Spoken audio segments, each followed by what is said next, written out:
बताइए BTST trade में क्या कैरी कर रहे हैं आप मंडे मॉर्निंग के लिए?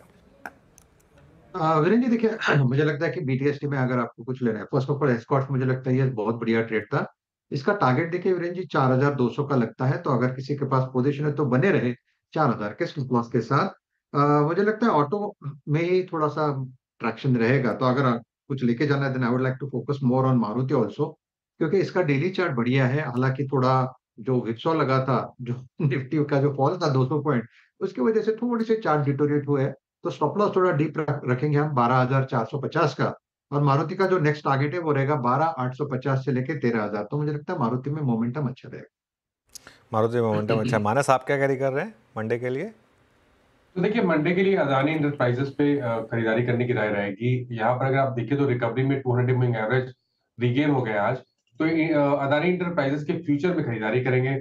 आपके जो स्टॉप लॉसेज हैं वो 2979 के रहेंगे, करंट लेवल्स पे खरीदारी करेंगे। और 3075 फ्यूचर में आप टारगेट सेट कर सकते हैं अदानी इंटरप्राइजेस के फ्यूचर में। अगर चाहें तो 3000 वाला कॉल ऑप्शन ले सकते हैं, 38-39 रुपीज पे ट्रेड हो रहा है। इसमें आपको 24 रुपीज के स्टॉप लॉस से खरीदारी करनी है और 75 के टारगेट सेट करने हैं। ओके, तो ये अदानी एंटरप्राइजेस का एक ट्रेड का मौका। रचना जी बताइए आपका ट्रेड। जी, मेरी तरफ से जो ट्रेड रहेगा दैट इज डीएलएफ की फ्यूचर्स। डीएलएफ की फ्यूचर्स को हम लॉन्ग करेंगे एंड बीटीएसटी के हिसाब से इसका 885 एंड 890 का टारगेट लगाएंगे। 870 का स्टॉप लॉस होगा। बट यहाँ पे बीटीएसटी के अलावा भी देखना चाहिए, अगर आने वाला टाइम इंटरेस्ट रेट सेंसिटिव्स के लिए होने वाला है, रेट कट का एनवायरनमेंट होने वाला है, तो this also has a chart setup which is very positive for positional angle. Okay, DLF 877 पे आपका बाय ट्रेड मंडे मॉर्निंग के लिए। सोनी जी आपका ट्रेड? वीरेंद्र जी, यहाँ पे मैं ट्रेंड पे कंटिन्यू करना चाहूंगी, जो आज ओपनिंग पे पिक दिया था उस पे बीटीएसटी कंटिन्यू करना चाहूंगी। काफी अच्छा एक ब्रेकआउट आ रहा है 76-7650 टारगेट के लिए ट्रेंड को कंटिन्यू कर सकते हैं। 7400 स्टॉप लॉस पे अभी ट्रेल कर दीजिए। ओके, अमित जी आपकी ट्रेड मंडे मॉर्निंग के लिए? जी अनुज जी, इस समय हैवेल्स में काफी क्लीन ब्रेकआउट नजर आ रहा है। स्टॉक ने 3 से 4 दिनों का कंसोलिडेशन दिया था और आज एक फ्रेश ब्रेकआउट देखने हैं। 2047 का इसका लगभग प्राइस है। 2020 का स्टॉप लॉस रहेगा और टारगेट्स रहेंगे 2100 एंड 2120 के। ओके, तो ये सारे आपके लिए ट्रेड्स, इनफैक्ट हेवल्स और डीएलएफ 2 दफ़ा आपने सुन लिए हैं इस कार्यक्रम के दौरान। पहले बातचीत हुई थी और अब दोबारा विजिट कर रहे हैं उन ट्रेड्स को। चलिए, अब डीलिंग रूम में क्या फिलहाल चर्चा हो रही है, खासतौर से आज के बड़े एक्शन के बाद और एक वीकेंड से पहले? यतिन बताइए। तो जो डीलिंग रूम है, जैसे अनुज कह रहे थे कि देखिए मार्केट थोड़ा कंफ्यूज था। 2 दिन लगातार आपने एक बाजार में वॉलेटिलिटी देखी। आज भी बाजार का सत्र जो वॉलेटाइल हो रहा था, लेकिन पीएसयू स्टॉक्स में फिर से एक बार आप एक रिन्यू ट्रेंड देख रहे हैं। एक बड़े करेक्शन के बाद पीएसयू डिफेंस स्टॉक्स में आज फिर से एक बार जान आ रही है। हिंदुस्तान एरोनॉटिक्स एक स्टॉक है ऐसा जहां डिलीवरी बेस्ड बाइंग आपको दिख रही है बहुत सारे एचएनआई डेस्क्स पे। इनफैक्ट ट्रेडिंग के लिहाज से भी डीलर्स यहाँ खरीदारी की सलाह दे रहे हैं। उनको लगता है कि 4350 तक के टारगेट्स आपको देखने को मिल सकते हैं। तो 2 से 3% की अपटिक वाला ट्रेड यहाँ डीलर्स चुन रहे हैं और सिलेक्टिव पीएसयू डिफेंस स्टॉक्स खरीदारी कर रहे हैं।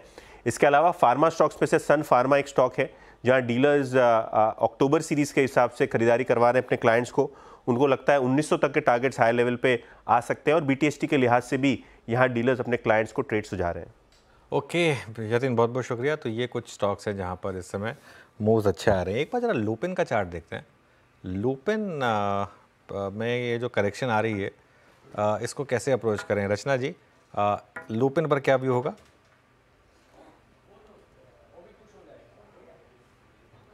जी, जहाँ तक लुपिन की बात है, लुपिन में ये जो प्राइस एक्शन दिख रहा है as of now is a very strong price action on the down side, और यहाँ पे सपोर्ट मेरे हिसाब से इमर्ज होगा तो that will be only around 2100। तो 2100 के नंबर के आसपास से सपोर्ट दिखेगा एंड नॉट बिफोर दैट। तो यहाँ से 40-50 रुपीज का फर्दर डाउन साइड अवेलेबल है। शॉर्ट साइड पे प्ले कर सकते हैं। अगर रैली मिलेगी तो वो सेल ऑन रैली होना चाहिए।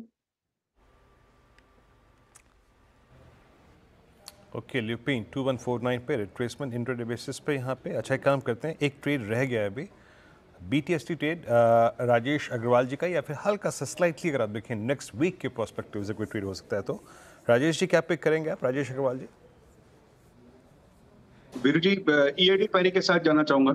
14,800 करोड़ की मार्केट कैप है इसकी, और इसमें जो कोरोमंडल की होल्डिंग है वही इससे ज्यादा की है। तो मुझे लगता है कि ये कंपनी ऑलमोस्ट फ्री में मिल रही है, जिसमें 40,800 टन पर केन्स पर डे क्रशिंग की कैपेसिटी है, 140 मेगावाट का पावर है, 417 के एलपीडी की डिस्टिलरी है, और सारे ही डिविजन जो बहुत अच्छे चल रहे हैं। आने वाले दिनों में मार्जिन प्रोफाइल में सुधार होगा, और जो एथेनॉल की काबिलियत चल रही है उससे शुगर को फायदा तो है ही। तो मुझे लगता है कि यहाँ पे ध्यान देना चाहिए, न केवल शुगर का प्ले है बल्कि कोरोमंडल के कारण से फर्टिलाइजर का प्ले भी है। आने वाले दिनों में 950 के टारगेट इसमें बिल्कुल आ सकते हैं। ओके, EID पेरी आपकी एक fundamental buy call for next week 833.90 पे जाके ट्रेड करता हुआ। थोड़ी मार्केट ब्रेथ दिखाते हैं, उसके बाद आपको डेरिवेटिव बैन का अपडेट दिखाएंगे। लेकिन ब्रेथ कैसी रही आज? अच्छा, मैं एक बार ब्रेथ से पहले आप जरा ICICI बैंक का चार्ट लेके आइए। करियर हाई पे क्या शानदार तेज़ी, 1345, बहुत अच्छा। अगर आप देखें इसका पार्टिसिपेशन था आज। मीनवाइल आपकी स्क्रीन पे लॉन्ग्स 52, शॉर्ट कवरिंग 70 में, 27 में शॉर्ट, और शॉर्ट कवरिंग का आंकड़ा लगभग 30 में था। आइए देखते हैं स्लाइड्स वो जहाँ पे सबसे ज़्यादा लॉन्ग बिल्डअप हुए आज। सबसे ऊपर कौन कौन था परसेंटेज के हिसाब से, जहाँ पे आज लॉन्ग गए हैं मंडे मॉर्निंग के लिए। इस क्रम में सबसे ऊपर रहा आज एस्कॉर्ट्स कुबोटा, आज की सबसे शानदार कॉल। आज ऑटो में लगभग 10:30 पे जो मूव शुरू हुआ वो आखिरी तक कायम रहा। Escorts Kubota, M&M, DLF, JSW steel और टर्न फार्मा, ये कुछ काम थे जहाँ पे अच्छा मूव आया, लॉन्ग बिल्डअप रहा। सेकेंड स्लाइड में आएगी शॉर्ट कवरिंग। BHL में, गोदरेज प्रॉपर्टीज़ में आज कैपिटल गुड्स पे शॉर्ट कवरिंग थी। बाकी Adani Enterprises, Info Edge, ABB, BHL और ABB दोनों सेम स्पेस से आज अच्छी शॉर्ट कवरिंग थी यहाँ पे। नेक्स्ट स्लाइड में short buildup Grasim, Muthoot Finance और window pharma, AU small finance bank. AU small finance bank कल तक काफ़ी चल चुका था, लेकिन फार्मा मोटे तौर पे अगर आप देखें कुछ स्टॉक्स आज बैकफुट पे थे। और लॉन्ग अनवाइंडिंग प्रॉफिट्स कहाँ, जहाँ पे कैश में कन्वर्ट हुआ। UBL 2 दिन से टॉप गेनर्स की श्रेणी में था, आज बैकफुट पे। लॉन्ग अनवाइंडिंग प्रॉफिट्स कैश में कन्वर्ट हुए। AB fashion, Concor, Ipca lab और SBI काउंटर्स वो ऐसे काउंटर्स जो कि आज बैकफुट पे रहे। अनुज। बिल्कुल वीरू, और अब आते हैं बैन अपडेट पर। और वोडाफोन आइडिया तैयारी कर रहा है बैन में आने की। जी हाँ, एक्सपायरी वीक में वोडाफोन आइडिया बैन में शुरुआत करेगा। 100% पोजीशन यहाँ पर। पिरामल एंटरप्राइजेस में 99% पोजीशन, ABFRL में 96% पोजीशन है। तीनों स्टॉक्स बैन में जाने को तैयार। बैन से बाहर कौन से स्टॉक्स आ सकते हैं? बॉर्डर लाइन केसेस हैं दोनों। RBL बैंक जहाँ 80% और बिरला सॉफ्ट जहाँ पर करीब 78% पोजीशंस हुई हैं। एक बार अब लेकर आइए आप जरा निफ्टी का चार्ट, और निफ्टी का चार्ट लेकर आइए। देखिए हर्षदा, अब हम 400 पॉइंट ऊपर हैं। अब सबसे ज़्यादा फ़ायदा कमाया होगा कल, अगर आपने उस जो वो कन्विक्शन कॉल मैंने लिया था कि अब क्लोजिंग अच्छी लग रही है, और अब आप यहाँ पर BTST करके जाइए। और पूरे दिन अगर आपने वो हिम्मत रखी होती, अच्छा अगर आपने कल लिया होता ना, उससे एक एडवांटेज था, वो जो आज बीच में 1 बजे का नॉक है ना, उसमें भी आप टिके रहते। अगर आपने आज इंटरडे में लिया होता तो वो आप निकल गए होते उसमें से, लेकिन अगर आपने कल लिया होता तो आप उसमें से बने रहते। इसके लिए ज़रूरी था कि कल अगर आपने उस पर एक्ट किया होता तो। क्लोज अच्छी है, मैं तो कहूँगा निफ्टी की भी क्लोज अच्छी है। अग्रेसिव ट्रेडर अगर आप हैं तो अब आप लॉन्ग कैरी करके जाएं। निफ्टी ने हमारे उस लेवल को नहीं ब्रीच किया जो हम बात कर रहे थे, 25,250 उसको ब्रीच नहीं किया हमने। कल बहुत लोगों ने मुझे एक सवाल पूछा कि क्या बैंक निफ्टी में कल डबल टॉप लगा। डबल टॉप जब बनता है ना मार्केट में, टॉप से रिएक्शन जो है वो वायलेंट होता है। तीसरी बार इतिहास में बैंक निफ्टी 53,000 के ऊपर बंद हुआ। इससे पहले सिर्फ 2 बार ऊपर बंद हुआ था 53,000 के। एक दिन तो जिस दिन इसने ऑल टाइम हाई लगाया था, और एक उसके अगले दिन। ऑल टाइम हाई 4 महीने बाद आप जब रिविजिट करते हैं, पहला टेस्ट हमेशा अनसक्सेसफुल होता है। कारण जो भी लॉन्ग है, सबने एल्गो ट्रेड्स ऑर्डर लगाए हुए होते हैं कि यहाँ पे मैं अपना प्रॉफिट बुक कर लूँगा। इसके लिए वो रेजिस्टेंस क्रॉस नहीं होता है पहली बार में। सेकंड टेस्ट सक्सेसफुल होता है। अगर सेकंड टेस्ट इसका हुआ तो वो मुझे लग रहा है कि फिर आप उसको क्रॉस करेंगे। और मेरा ये मानना है कि अगर आपने ऑल टाइम हाई क्रॉस कर लिया और उसके ऊपर आप टिक गए एक बार के लिए, 2000 पॉइंट और ओपन हो जाएंगे बैंक निफ्टी में। मेरा व्यू ये है कि निफ्टी में अभी भी बड़ा ट्रेंड इंटैक्ट है, और वो जो मेरा 27272 का टारगेट है वो अभी भी इंटैक्ट है। वो मेरे ख्याल से आना चाहिए। बेस केस मेरा ये है कि ये साल जो है 2024, इसमें हम एंड करेंगे 27272 के ऊपर। एक रिस्क जो मार्केट में खुल रहा है, जो मैं बार बार कह रहा हूँ, वो है स्टेट इलेक्शंस का रिस्क।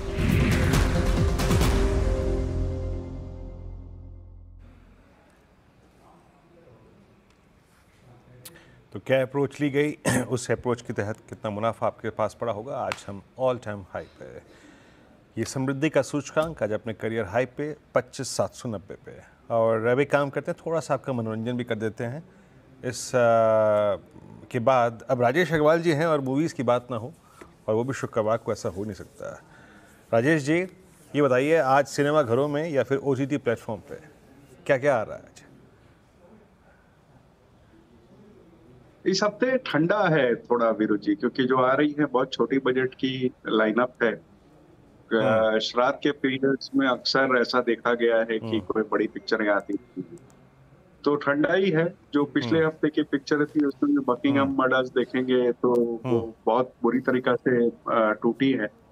अभी भी स्त्री का ही बोलबाला है, और उम्मीद है कि आपने पूरी कर ली होगी जो पिछले हफ्ते आपने कहा था।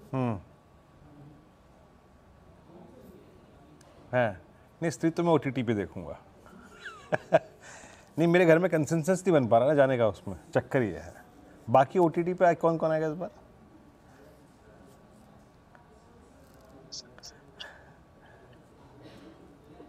OTT पे राजेश जी क्या है इस बार नया? मेरे को ऑडियो नहीं मिल रहा राजेश जी का। आ रहा है ऑडियो नहीं आ रहा, कुछ गड़बड़ हुई है एकदम से। राजेश जी का ऑडियो नहीं आ रहा, गायब हो गया। ओके बिरू, लेकिन दिक्कत क्या है, 99 रुपीज़ में फैमिली में कंसेंसस नहीं भी बन रहा तो अकेले जाके देखाइए। वो हॉरर फिल्म